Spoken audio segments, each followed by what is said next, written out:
بسم اللہ الرحمن الرحیم۔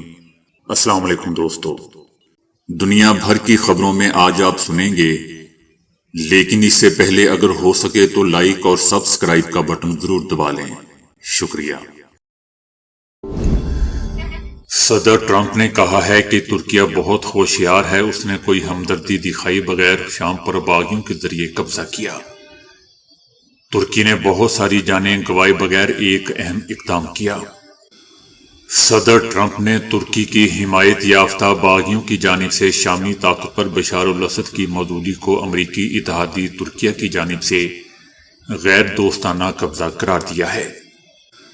صدر ٹرمپ کا کہنا تھا کہ میں کہہ سکتا ہوں کہ اسد قصائی تھا، اس نے جو بچوں کے ساتھ کیا۔ اسد اسلام پسند حیات تحریر شام کے زیر قیادت تیز ترین حملے کے بعد روس فرار ہو گیا تھا۔ چائنا نے کہا ہے کہ اگر چائنا اور امریکہ مل کر کام کریں تو وہ بہت سی عظیم کامیابیاں حاصل کر سکتے ہیں۔ چائنا نے تائیوان کے معاملے پر امریکہ کی مداخلت کے خلاف بھی خبردار کیا ہے۔ حالیہ برسوں میں دنیا میں دوستوں دو سب سے بڑی معیشتوں کے درمیان تجارت اور ٹیکنالوجی سے لے کر انسانی حقوق اور تائیوان کے خود مختار جزیرے کے حوالے سے چائنا کے بڑھتے ہوئے اثر و رسوخ سمیت متعدد مسائل نے سر اٹھایا ہے۔ چائنا نے کہا ہے کہ امریکہ کے بارے میں چائنا کی پالیسی میں کوئی تبدیلی نہیں آئی ہے اور نہ ہی آئے گی، جس میں گزشتہ سال ملک کے سفارتی کاموں اور مستقبل کے بارے میں اس کی توقعات کی عکاسی کرتی ہے۔ چائنا کا کہنا تھا کہ اقتصادی ورکنگ گروپ اور سرحد پار منشیات کی روک تھام پر تعاون مکمل طور پر ثابت کرتا ہے کہ جب تک چائنا اور امریکہ تعاون کرتے رہیں گے ہم بہت سے عظیم کام انجام دے سکتے ہیں۔ چائنا کا کہنا ہے کہ چائنا امریکہ کی جانب سے غیر قانونی اور غیر معقول جبر، خاص طور پر چائنا کے اندرونی معاملات میں اس کی غیر قانونی مداخلت کی سختی سے مخالفت کرتا ہے۔ چائنا کا یہ بھی کہنا ہے کہ ہمیں ایک امریکہ کو مضبوط جواب دینا ہوگا، اپنے جائز حقوق اور مفادات کا مضبوطی سے دفاع کرنا ہوگا اور بین الاقوامی تعلقات کی بنیادی اصولوں کا تحفظ کرنا ہوگا۔ چائنا تائیوان کو اپنے علاقے کا حصہ دوستوں قرار دیتا ہے اور چائنا کا کہنا ہے کہ وہ اس پر قبضہ کرنے کے لیے طاقت کا استعمال ترک نہیں کرے گا، جبکہ امریکہ کا دیرینہ معاہدہ ہے کہ وہ تائپے کو اپنے دفاع کے لیے وسائل فراہم کرے گا۔ تائیوان نے دوستوں گزشتہ ہفتے کہا تھا کہ چائنا نے جزیرے کے ارد گرد برسوں میں اپنی سب سے بڑی بحری مشقیں کی ہیں، جس میں جاپان کے جنوبی جزیروں کے قریب سے بحر جنوبی چائنا تک تقریباً 90 بحری جہاز تعینات کیے گئے ہیں اور غیر ملکی بحری جہازوں پر حملوں اور سمندری راستوں کی ناکہ بندی کی نقل کی گئی ہے۔ چائنا نے کبھی ان مشقوں کی دوستوں تصدیق نہیں کی، لیکن وزارت دفاع کا کہنا تھا کہ ہمیں مشقیں کریں گے یا نہیں اور ہم انہیں کب منعقد کریں گا اس کا فیصلہ ہم اکیلے کرتے ہیں۔ سعودی عرب، قطر، متحدہ عرب امارات، ترکیہ اور جرمنی نے مقبوضہ گولان کی پہاڑیوں پر آباد کاری میں توسیع کے اسرائیلی منصوبے کی شدید مذمت کی ہے۔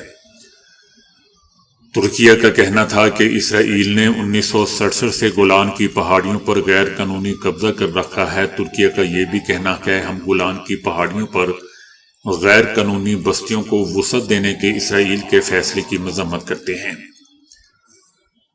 ترکیہ کا کہنا تھا کہ 1974 کے معاہدے کے علیحدگی کی خلاف ورزی کرتے ہوئے اسرائیل کی جانب سے علیحدہ علاقوں میں داخلے، آس پاس کے علاقوں میں پیش قدمی اور خصوصاً شام میں فضائی حملوں کے ساتھ یہ قدم انتہائی تشویشناک ہے۔ سعودی عرب نے بھی اس منصوبے کی مذمت اور مخالفت کرتے ہوئے کہا ہے کہ شام میں یہودی آباد کاری کو وسعت دینے کا اسرائیلی منصوبہ علاقائی سلامتی اور استحکام کی بحالی کے موقع کو مسلسل سبوتاژ کرنے کی کوشش ہے۔ جبکہ گزشتہ ہفتے اسرائیلی وزیر اعظم نیتن یاہو نے اعلان کیا تھا کہ گولان کا الحاق ہمیشہ کے لیے اسرائیل کے ساتھ رہے گا۔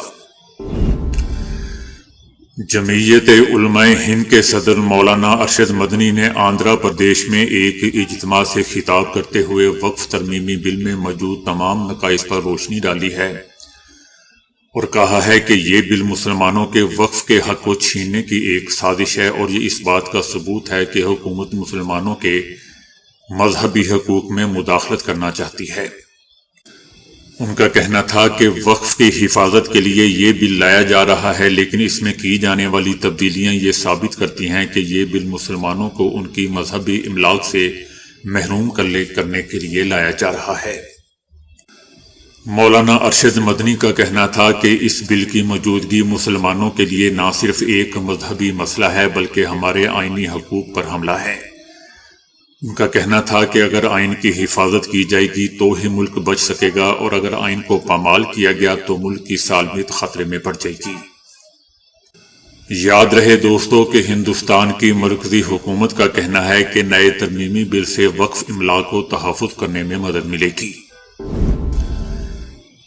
مولانا فضل الرحمان کا کہنا ہے کہ مدارس کی رجسٹریشن میں حکومت سب سے بڑی خود رکاوٹ ہے۔ مولانا کا کہنا تھا کہ 26ویں آئینی ترمیم اتفاق رائے سے پاس ہوئی تھی۔ کوشش یہ ہے کہ تمام معاملات افہام و تفہیم سے حل ہوں۔ مولانا فضل الرحمان کا کہنا تھا کہ 2004 میں مدارس کے حوالے سے سوالات اٹھائے گئے۔ پہلا سوال یہ تھا کہ دینی مدارس کا مالیاتی نظام کیا ہے؟ دوسرا سوال تھا کہ مدارس کا نظام تعلیم کیا ہے؟ تیسرا سوال تھا کہ دینی مدارس کا تنظیمی ڈھانچہ کیا ہوتا ہے؟ ان کا کہنا تھا کہ ان سوالات پر مذاکرات ہونے کے بعد جب حکومت مطمئن ہوگی تو اس وقت ایک قانون سازی ہوئی۔ ان کا کہنا تھا کہ کہا گیا کہ دینی مدارس محتاط رہیں گے کہ اس میں کسی طرح بھی فرقہ وارانہ تعلیم نہ ہو، شدت پر آمادہ کرنے والا کوئی مواد پیش نہ کیا جائے۔ اس کے بعد کچھ مشکلات آتی رہیں۔ ہماری خفیہ ایجنسیاں مدارس میں براہ راست جاتی تھیں، وہاں ڈرانے، دھمکانے اور پریشان کرنے کا ایک سلسلہ چل رہا تھا، جس پر سنجیدہ شکایت اٹھی، اور 2010 میں ایک مرتبہ پھر معاہدہ ہوا کہ کسی بھی مدرسے کے حوالے سے کوئی بھی شکایت براہ راست مدرسے میں جا کر نہیں کی جائے گی، بلکہ اس تنظیم سے کی جائے گی جس کا اس مدرسے سے الحاق ہے۔ روس نے کہا ہے کہ ہمارے لیے یہ بات اہمیت رکھتی ہے کہ شامی عوام اپنے ملک کا مستقبل خود طے کریں۔ روس کا کہنا ہے کہ روس سمجھتا ہے کہ جس طرح ماضی میں روسی اور شامی عوام کے درمیان ایک دوستانہ رابطہ تھا، آئندہ بھی یہ رابطہ تعمیری طور پر برقرار رہے گا۔ روس مسلح اور باغی گروہ کے ہاتھوں دمشق پر تسلط کے بعد شام کی صورتحال کو گہری نظر سے دیکھ رہا ہے۔ دوسری جانب مغرب کا کہنا ہے کہ شام سے روسی افواج کے انخلاء کا آغاز ہو چکا ہے۔ انخلاء کا یہ عمل وسیع طور پر شروع ہو چکا ہے، تاہم یہ معلوم نہیں ہے کہ روسی افواج عارضی طور پر شام چھوڑ کر جا رہی ہے یا مستقل طور پر۔ امریکی ذرائع ابلاغ کا بھی کہنا ہے کہ روس نے شام سے اپنا بحری جنگی نظام لیبیا منتقل کرنا شروع کر دیا ہے۔ سوشل میڈیا پر عمران خان کی ایک ویڈیو بڑی تیزی سے وائرل ہو رہی ہے جو عمران خان کی نوجوانی کے دور کی ہے، جہاں وہ دو خواتین کے ساتھ ایک غربت کے لمحے میں دکھائی دے رہے ہیں۔ ویڈیو میں عمران خان کو جوان دکھایا گیا ہے جو پاکستان سے باہر ایک محفل کے دوران دو خواتین کو ویڈیو کے کیپشن میں جیل میں قید عمران خان کے خلاف توہین آمیز الفاظ بھی استعمال کیے گئے ہیں۔ لیکن دوستوں میں بتاتا چلا جاؤں کہ یہ ویڈیو جعلی ہے اور عوامی سطح پر دستیاب آرٹیفیشل انٹیلیجنس کے ٹول کا استعمال کرتے ہوئے بنائی گئی ہے۔ ریورس امیج سرچ سے معلوم ہوا کہ ویڈیو میں موجود خواتین میں سے ایک گیسلین ہے جو سابق برطانوی سوشلائٹ ہے اور حال ہی میں سزا یافتہ قرار دی گئی ہیں۔ ویب سائٹ شٹر سٹاک کے مطابق ان کی اور عمران خان کی ایک تصویر 1990 میں لندن کے سوائے ہوٹل میں لی گئی تھی۔ گیسلین اور عمران خان کی اس تصویر کو ایڈٹ اور اینیمیٹ کر کے ایسا ظاہر کیا گیا ہے کہ وہ ایک دوسرے کو کلپ میں موجود دوسری خاتون کی شناخت نہیں ہو سکی ہے، لیکن ان کی شکلوں اور صورت میں بھی واضح طور پر ایڈیٹنگ کے آثار دیکھے جا سکتے ہیں۔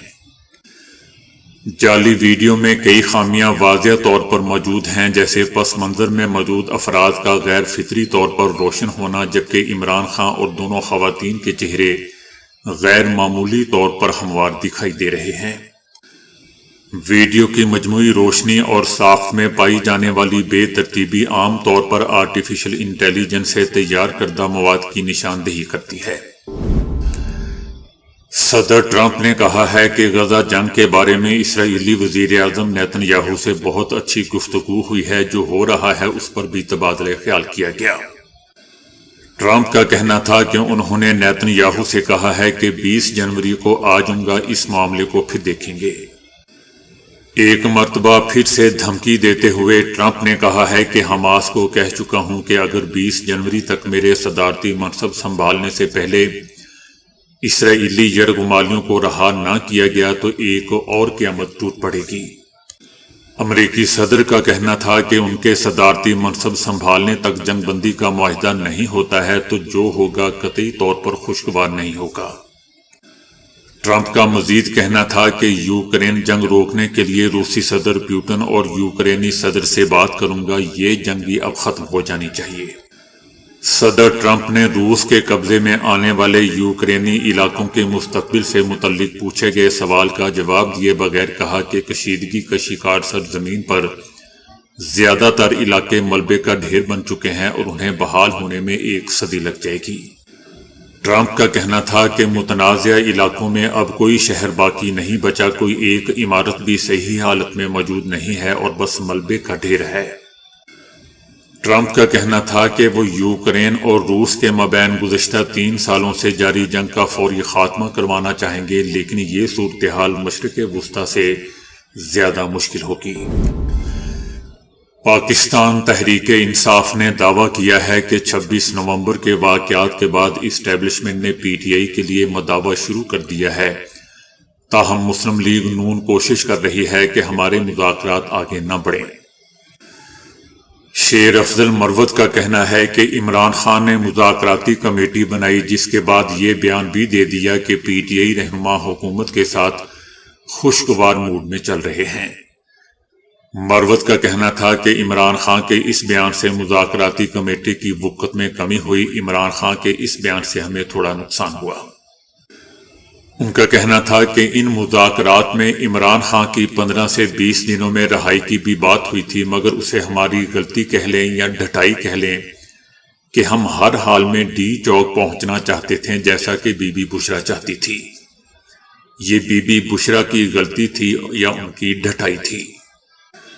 دوسری طرف رانا ثناء اللہ کا کہنا ہے کہ تحریک انصاف اور حکومت پاکستان کے درمیان بامعنی مذاکرات کے راستے میں سب سے بڑی رکاوٹ خود عمران خان ہیں۔ ان کا کہنا تھا کہ عمران خان ماضی میں سیاسی مذاکرات کے حق میں تھے اور نہ ہی اب دلچسپی رکھتے ہیں۔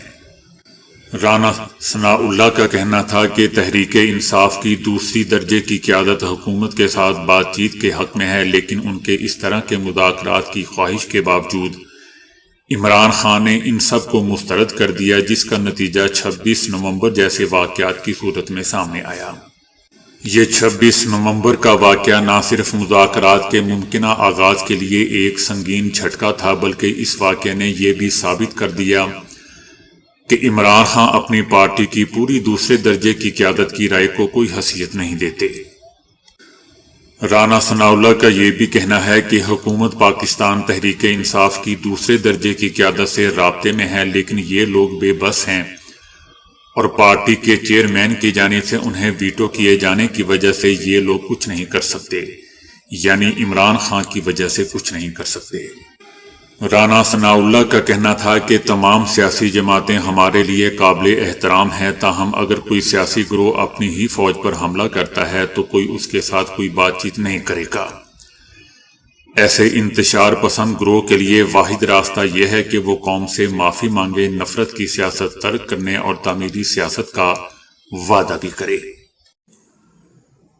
لڑکوں کا ویڈیو گیمز کھیلنا ان کے لیے نقصان دہ سمجھا جاتا ہے اور عام خیال ہے کہ یہ ان کی ذہنی جسمانی صحت کے لیے مضر ہے، تاہم اب ایک نئی تحقیق کے رزلٹ اس سے کافی مختلف ہیں۔ حال ہی میں برطانیہ میں ہونے والی ایک تحقیق سے علم ہوا ہے کہ 11 سال کی عمر میں ویڈیو گیمز کھیلنے کے عادی لڑکوں میں آنے والے برسوں میں ڈپریشن کا خطرہ کم ہوتا ہے۔ لندن کالج یونیورسٹی کی اس تحقیق میں یہ بھی کہا گیا کہ جو لڑکیاں اپنا زیادہ وقت سوشل میڈیا پر گزارتی ہیں ان میں ڈپریشن کی علامات کا امکان زیادہ ہوتا ہے۔ دونوں کو اکٹھا کیا جائے تو رزلٹ سے علم ہوتا ہے کہ اسکرین کے سامنے مختلف انداز سے گزارے جانے والا وقت کسی طرح بچوں کی ذہنی صحت پر مثبت یا منفی انداز سے اثرات مرتب کر سکتا ہے۔ تحقیق میں شامل ماہرین کے مطابق اسکرینوں سے ہمیں مختلف اقسام کی سرگرمیوں کا حصہ بننے کا موقع ملتا ہے۔ انہوں نے کہا کہ اگرچہ ہم یہ تصدیق نہیں کر سکتے کہ گیمز کھیلنے سے ذہنی صحت بہتر ہوتی ہے یا نہیں، تاہم رزلٹ سے یہ اشارہ ملتا ہے کہ یہ اتنی نقصان دہ عادت نہیں بلکہ اس کے کچھ فائدے بھی ہیں۔ اس تحقیق میں 11,000 سے زائد بچوں کے ڈیٹا کا جائزہ لیا گیا تھا۔ کچھ عرصہ پہلے ایک تحقیق کی گئی تھی جن میں بچوں سے سوشل میڈیا، ویڈیو گیمز کھیلنے یا انٹرنیٹ کے استعمال کے حوالے سے سوالات پوچھے گئے تھے، جبکہ 14 سال کی عمر میں ان میں ڈپریشن کی علامات کو جاننے کی بھی کوشش کی گئی تھی۔ نتائج سے معلوم ہوا تھا کہ جو لڑکے زیادہ ویڈیو گیمز کھیلنے کے عادی ہوتے ہیں ان میں اگلے 3 برسوں میں ڈپریشن کی علامات کا خطرہ 24% تک کم ہوتا ہے، جبکہ دوسری جانب جو لڑکیاں اپنا زیادہ وقت سوشل میڈیا پر گزارتی ہیں ان میں 3 سال بعد ڈپریشن کی علامات کا خطرہ 13% تک بڑھ جاتا ہے۔ آپ شدید تھکے ہوئے ہیں اور آپ کو نیند بھی آ رہی ہے، لیکن آپ کے پاس کوئی اشد ضروری کام بھی ہے جسے رات بھر جاگ کر ختم کرنا بھی ضروری ہے۔ ایسے میں آپ کیا کریں گے؟ ایسے میں زیادہ تر لوگ چائے یا کافی پی کر خود کو جگائے رکھتے ہیں، کیونکہ چائے وقتی طور پر تھکن دور کرتے ہوئے ہمیں جگائے رکھتی ہے اور ہم کام پر اپنی توجہ مرکوز رکھ سکتے ہیں۔ البتہ اب اعصابی ماہرین کا کہنا ہے کہ بجلی کا ایک معمولی سا جھٹکا وہی تاثیر رکھتا ہے جو چائے یا کافی کے ایک کپ میں ہوتی ہے۔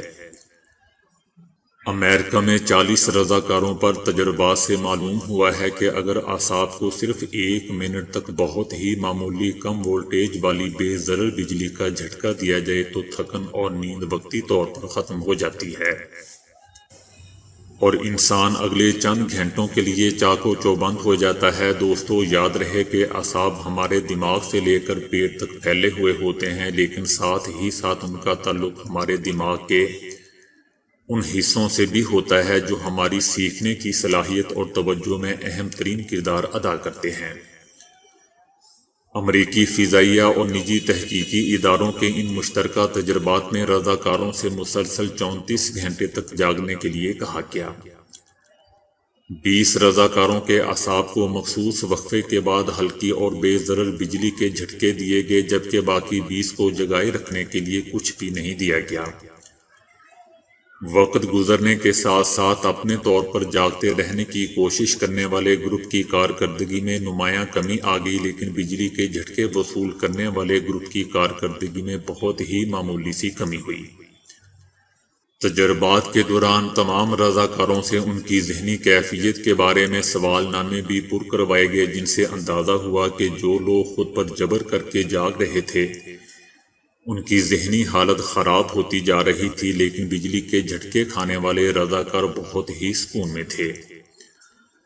ابھی یہ تجربات ابتدائی مرحلے میں ہے، اس لیے ماہرین کا کہنا ہے کہ انہیں گھر پر آزمانے کی کوشش ہرگز نہیں بلکہ بالکل بھی نہ کی جائے۔ دوستو، یہ دلچسپ تحقیق کمیونیکیشنز بائیولوجی نامی ریسرچ جرنل کے تازہ میگزین میں شائع ہوئی ہے۔ تو دوستو، ابھی کے لیے اتنا ہی۔ ویڈیو کو لائک اور شیئر کرنے کا بہت بہت شکریہ۔